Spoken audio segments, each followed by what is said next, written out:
Assalamualaikum warahmatullahi wabarakatuh. Perkenalkan terlebih dahulu, nama saya Ahmad Munawir, NIM 123120161. Nah, baiklah, di sini saya akan menjelaskan tentang pendahuluan dan sejarah PT UN di Indonesia. Peradilan Tata Usaha Negara lahir dari cita-cita negara hukum yang menghendaki adanya perlindungan bagi warga negara terhadap tindakan sewenang-wenang dari penguasa, yaitu penjabat. Secara historis, Indonesia memang tidak langsung memiliki peradilan administrasi yang mandiri. Nah, pada masa kolonial itu, pengawasan terhadap administrasi negara dilakukan melalui mekanisme yang sangat sederhana. Baru setelah merdeka, Undang-Undang Pasal 24 tahun 1945 diupayakan berfungsi. Puncaknya adalah pengesahan Undang-Undang Nomor 5 Tahun 1986. Nah, namun undang-undang tersebut tidak langsung berlaku. Perlu masa transisi hingga akhir Petun resmi beroperasi secara nasional, yaitu pada tanggal 14 Januari 1991, yang bertujuan untuk memperkuat dasi hakim dan memperluas akses keadilan bagi masyarakat di tengah dinamika. Nah, penjelasan yang kedua yaitu kompetensi PT UN atau wewenang mengadili. Maksud dari kompetensi adalah batasan kekuasaan yang dimiliki oleh pengadilan untuk memeriksa suatu perkara, yaitu terbagi menjadi dua, kompetensi absolut dan kompetensi relatif. Nah, kompetensi absolut itu berkaitan dengan objek sengketa. Petun hanya berwenang mengadili sengketa yang timbul di dalam bidang tata usaha negara sebagai akibat dikeluarkannya keputusan tata usaha negara, yaitu Katun.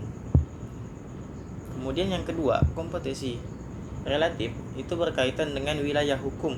Gugatan harus diajukan ke PT UN yang wilayah hukumnya meliputi tempat kedudukan tergugat, kecuali ditentukan oleh undang-undang.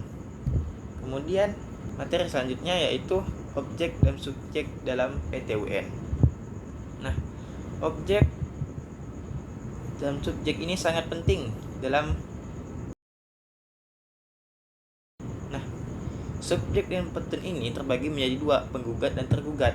Penggugat itu hanya orang atau badan hukum badan hukum perdata yang merasa diri dia itu dirugikan oleh keputusan tata usaha negara ini.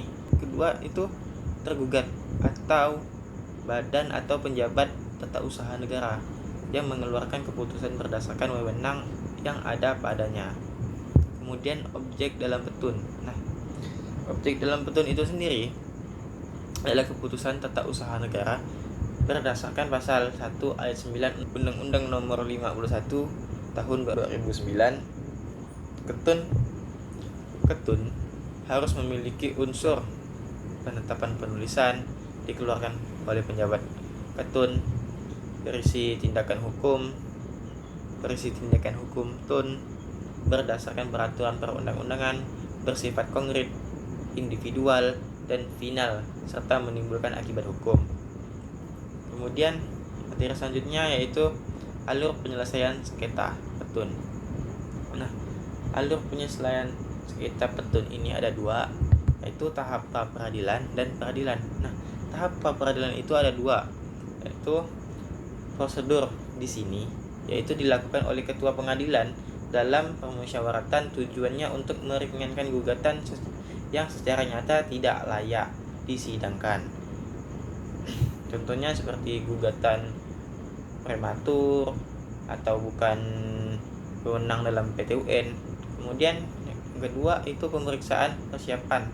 Hakim wajib memanggil penggugat untuk memperbaiki gugatannya jika terdapat kekurangan, serta meminta penjelasan kepada tergugat di sini. Kemudian yang B, peradilan. Nah, peradilan itu terbagi menjadi 5, yaitu pembacaan gugatan dan jawaban tergugat, replik dan duplik, serta pembuktian, kesimpulan, dan pembacaan putusan. Kemudian materi selanjutnya yaitu alat bukti dalam hukum acara PT UN. Nah, mengingat tujuan PT UN adalah mencari kebenaran materi, maka sistem yang dianut dalam pembuktian bebas berdasarkan pasal 100 Undang-Undang Nomor 51 Tahun 1986, alat bukti terdiri dari yang pertama, surat atau tulisan, yang kedua, keterangan ahli, kemudian yang ketiga, keterangan saksi, yang keempat, pengakuan para pihak, kemudian yang kelima, pengetahuan hakim. Nah, selanjutnya itu putusan PT UN. Nah, putusan PT UN merupakan jawaban akhir dari hakim atas sengketa yang diajukan. Sifat putusan PT UN ini adalah itu berlaku untuk semuanya. Jenis-jenis putusan itu ada 4. Yang pertama, gugatan ditolak, kemudian gugatan dikabulkan, kemudian gugatan tidak dapat diterima, sama yang terakhir gugatan gugur.